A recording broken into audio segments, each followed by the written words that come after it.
So good evening again, Doc Sabay. My another topic is about iteration. So iteration is a process in computing and problem solving where tasks or processes are repeated to refine, test, or improve an outcome. Now this concept is essential in fields like programming, product development, and design, as it allows for gradual improvements based on feedback and testing. Now, in computer science, iteration involves loops and repeating sequence of code until a condition is met. In design and engineering, it involves revising prototypes based on testing results. Iteration is foundation for agile methodology and adaptive strategies as it emphasizes adaptability, efficiency, and continuous improvement. Infographics and key concepts. Number one, process flow of iteration. Visualization iteration cycles in programming, design, or product development show a calculator, a circular flow chart with stages: plan, execute, test, refine, highlights, feedback loops as is key concept linking each stage. Number two, types of iteration approaches. Incremental iteration, adding functionality or features, and increment loop-based iteration encoding. Using for and or while loops to repeat instructions. Evolutionary iteration refines initial version until final product's completion. Agile Scrum iteration, short development cycles to deliver usable parts of products. Benefits of iteration: improve quality through ongoing testing, early detection of issues, increase adaptability to change, efficiency in resource usage. Now, new approach in technical and technique in iteration.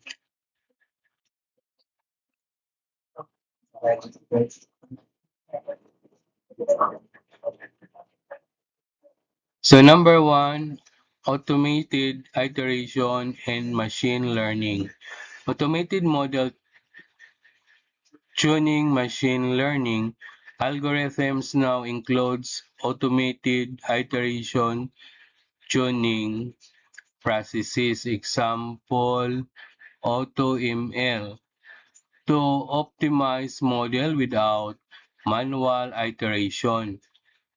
Hyperparameter optimization, automated system cycles through parameter sets, iteration to find the best model performance. Number two, AI-driven iteration in design.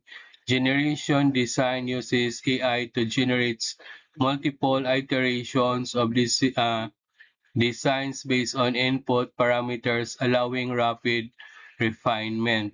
AI for testing and feedback. AI tools simulates user feedback and provides real-time adjustments. Number three, code iterations with CD or CI and CD, continuous integration and continuous delivery. Automated testing in CI and CD pipelines, iteration testing within CI and CD ensure code stability with feedback loops for immediate fixes. Continuous development allow code iteration to be released frequently, benefiting from real-time user feedback. Number 4, agile and team UX design. Design thinking with agile methodologies blends iteration cycles of users feedback with agile sprints for faster user-centered improvement. Lean UX focuses on lightweight iterative design process, prioritizing user feedback and testing at early iteration.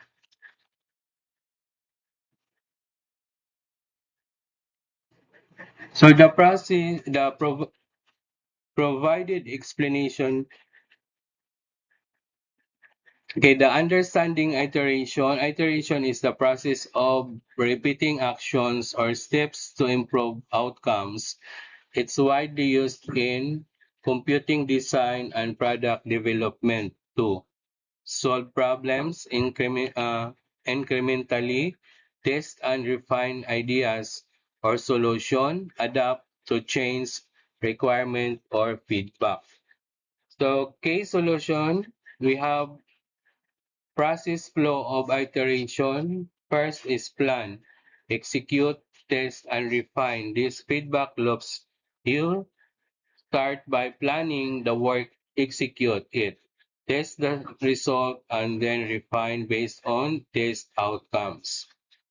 Feedback loop, it is a central to iterate or iteration every cycle incorporates learning or result from the previous step. Example, in programming, this could mean debugging or piece of code until it works correctly. In product design, testing and prototypes with user and improving it based on feedback. Number 2 types of iterative approaches. Incremental iteration is gradual addition of features or functionality. Example, building a software module by module. Loop-based iteration, repeating code execution using for or while loops in the programming. Evolutionary iteration starts with a rough prototype and refine it over time. Example, early airplanes designed evolved iteratively into modern jets. Agile Scrum iteration is short cycle used in software development or project management to deliver small testable outputs. So the benefits of iteration offers improved quality, early problem detection, adaptability, resource efficiency. The new approach and techniques, we have automated iteration in machine learning, AI-driven iteration in design, CI/CD in support and software development, and agile and learn UX design. Why is this explanation useful? Cross-field insight shows how iteration is applied across domain from coding, product design. Model techniques, with highly advanced methods like AI-driven and automated iteration.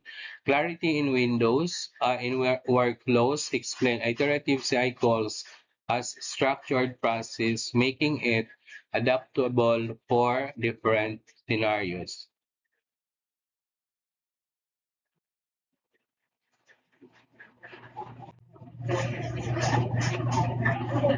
This C++ program implements in simple calculator that allows the user to perform basic arithmetic operations like plus, minus, multiply, and division on two numbers. So we have here the purpose of the code. The program takes three inputs and operations plus, minus, multiply, or divide from the user to numbers on which the operations will be performed.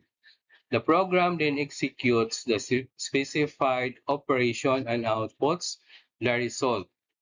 If the user enters invalid inputs or attempt to divide by zero, the program displays appropriate error messages.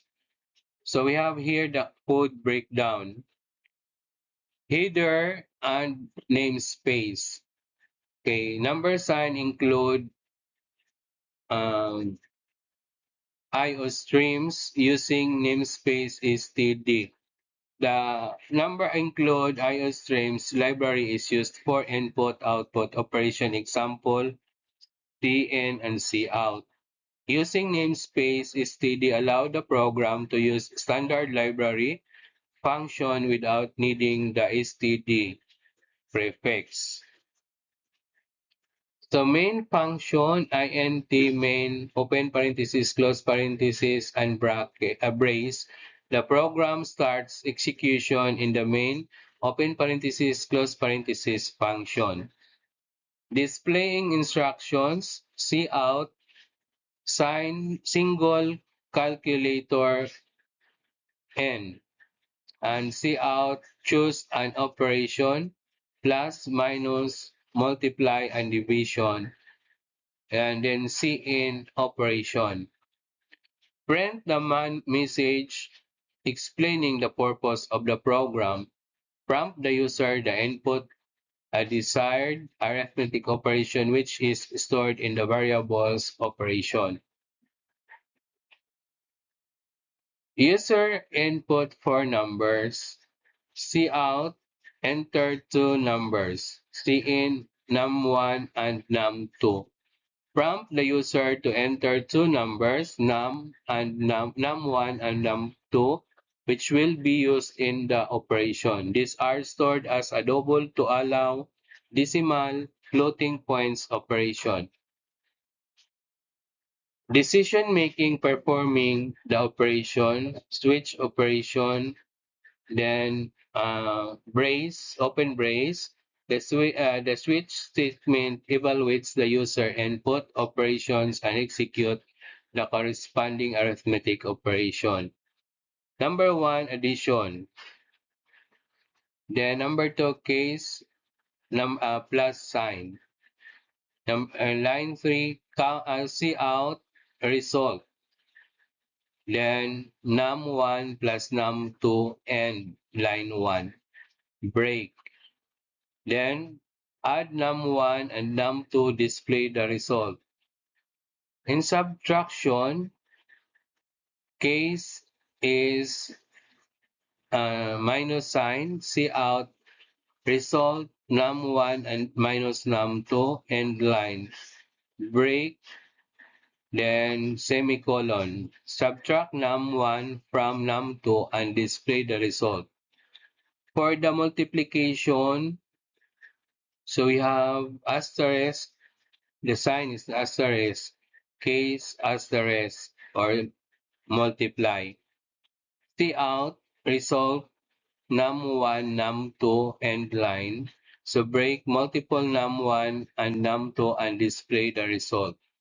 In division, we have division sign or divide, case division or divide sign. If the number is, if the num2 equals 0, cout result num1 divide num2 end line, else cout error division by 0 is not allowed.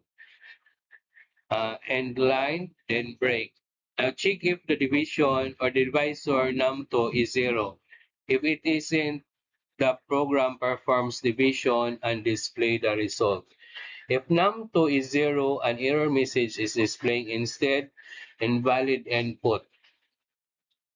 So default, cout, invalid operation, end line. If the user enters an unsupported operation example, um, or any invalid characters, this default case is executed. Returning control to the operation system return 0 and the program successfully. Example of output, example addition, input choose an operation, addition, subtraction, multiplication, and divide, plus enter two numbers 5 and 3. The output is 8. So example in division, input choose an operation, again, plus, minus, multiply, and divide. So in division, enter two numbers 10 and 0. The output is 5.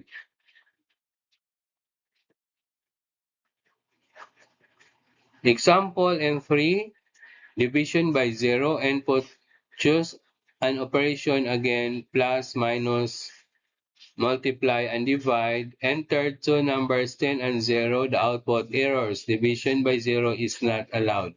Example for number 4, invalid operation. Input choose an operation, plus, minus, multiply, and divide. So enter two numbers 5 and 3. The output invalid operation. Key features, input validation, prevent division by 0, and handles invalid operation.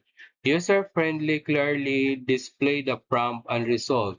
Expandable, you can easily add more operation, example module, um, divide, or power by extending the switch statement. So brief description of traditional approach.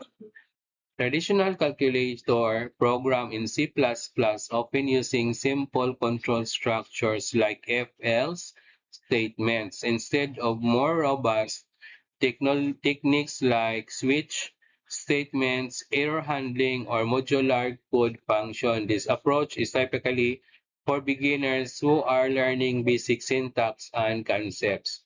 Now, in this approach, the program prompts the user to input an operation and two numbers. It uses multiple if-else statements to check where operation the user wants to perform. The program, number 3, that recalculates and display the result without advanced error handling. Example for division by 0.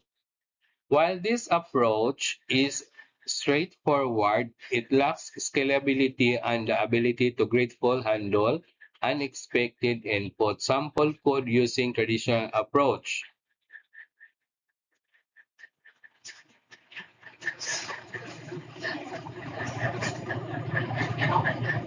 Now, key characteristics of traditional approach.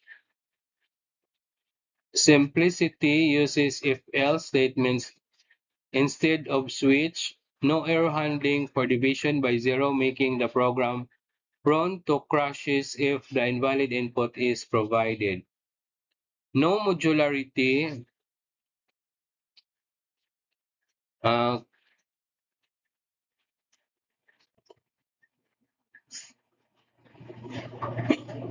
code written in simple block without function, making it less reusable and harder to debug for complex operation. Basis of user experience handles invalid operation example, but lacks sophisticated feedback or additional checks. Comparison with a structured approach. The features, traditional approach, if else, structured approach, switch. Code in features, we have code. Then in traditional approach, if else, some simple but become cumbersome 4 more operations. Uh, Minimal example, no division by zero. Then checks. Then structured approach, which more readable and structured for scalability, handles division by zero and invalid input.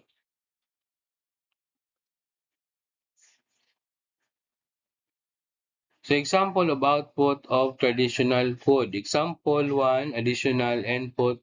Choose operation, enter two numbers, 8 and 2. The result or the output is 10. Example of division, input,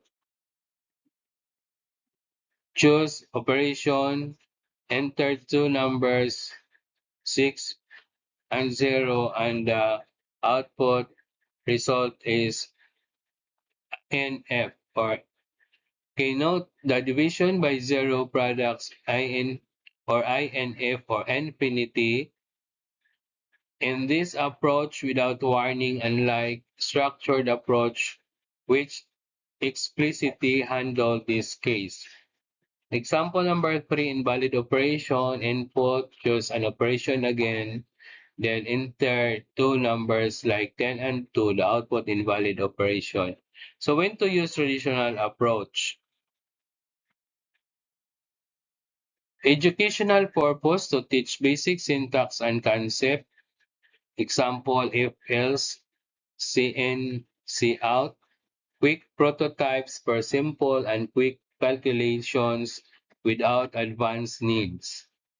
How to transition to the structured approach. Replace if-else with switch statement for better traditional readability and scalability. Add error check, example division by zero. Introduce modularity by breaking the program into function for each operation. So thank you, Doc. That's the end of this presentation about the iteration.